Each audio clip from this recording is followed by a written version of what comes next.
خوش آمدید مهمانان عزیز به خوجند باستانی. намояндагони ассоциатсияи занони соҳибкори ҷумҳурии ӯзбекистон ба вилояти суғди ҷумҳурии тоҷикистон омаданд. ҳайати меҳмонон иборат аз 12 нафар занони соҳибкори ҷумҳурии ӯзбекистонро дар маркази маъмурии вилояти суғд шаҳри хуҷанд масъулини мақомоти маҳаллӣ ва ассоциатсияи миллии занони соҳибкори тоҷикистон пешвоз гирифтанд. онҳо нахуст аз маҳсули ҳунармандони тоҷик дидан карданд. Меня столько вещей в Таджикистане впечатлило. Это мой первый визит в Таджикистан, и вот ваше вот это, не знаю, природное радушие и теплота, как нас здесь приветствовали, как мы преломляли хлеб вместе с вами, я не почувствовала себя в гостях. Это вот первое, что меня впечатлило. Второе, я вчера участвовала на сессии по акселерации молодых предпринимателей, и девушки, вот эти их глаза любознательные, такого пыла, вот этого энтузиазма я не встречала давно.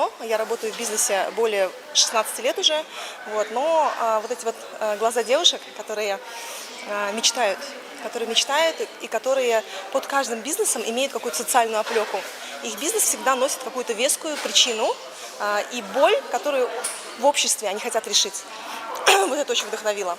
Ну и я видела вчера женщину, которой 78 лет, она таджичка, и она работает тоже, видимо, в структуре ассоциации, и она с таким энтузиазмом ездит по командировкам и ведет свою трудовую деятельность, что это меня тоже очень восхитило.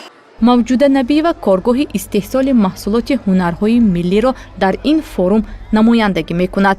маҳсулоти коргоҳи мазкур дар баробари бозори дохилӣ инчунин ба кишварҳои ҳамсоя ва хориҷа низ содирот мешавад.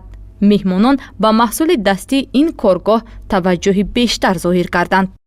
ما هم مال‌هایمان را در نمایش‌ها پیشنهاد می‌کنیم. باز طریق شبکه‌های اجتماعی به فروش می‌بریم.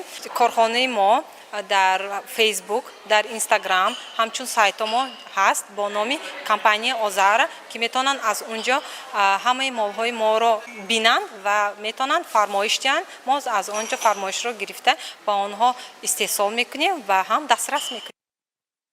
форуми занони соҳибкори ҷумҳуриҳои тоҷикистону ӯзбекистон бо баргузории мизи мудаввар дар шаҳри хуҷанд оғоз гардид. дар он занони соҳибкор аз ин ду ҷумҳурӣ иштирок карданд.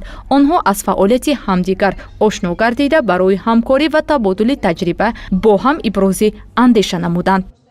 мақсади баргузор намудани имрӯза вохӯрӣ низ аз он иборат аст ки бароҳ мондани ҳамкориҳои зич байни соҳибкорзанони ҷумҳурии ӯзбекистон ва соҳибкорзанони тоҷик тақвияти ҳамкорӣ ивази таҷриба ва беҳтар ва рушд намудани фаъолияти соҳибкории онҳо ба назар мерасад.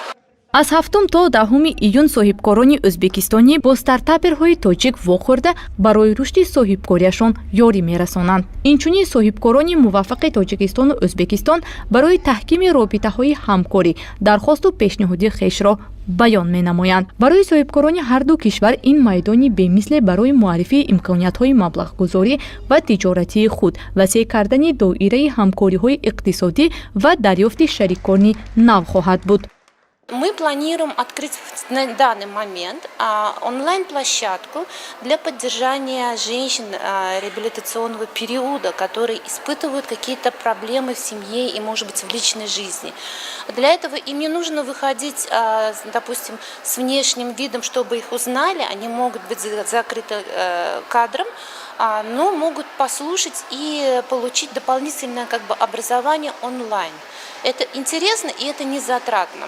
Мы с удовольствием с этим поделимся. В дальнейшем, например, по своей компании я планирую с вами заключить некоторые договора, и, может быть, мы заключим договора не только интеллектуального характера, как по сфере образования или консалтинговых услуг, но также, может быть, и в сфере обмена производства, может быть, какие-то магазины мы откроем именно по франшизе Таджикистана в Узбекистане.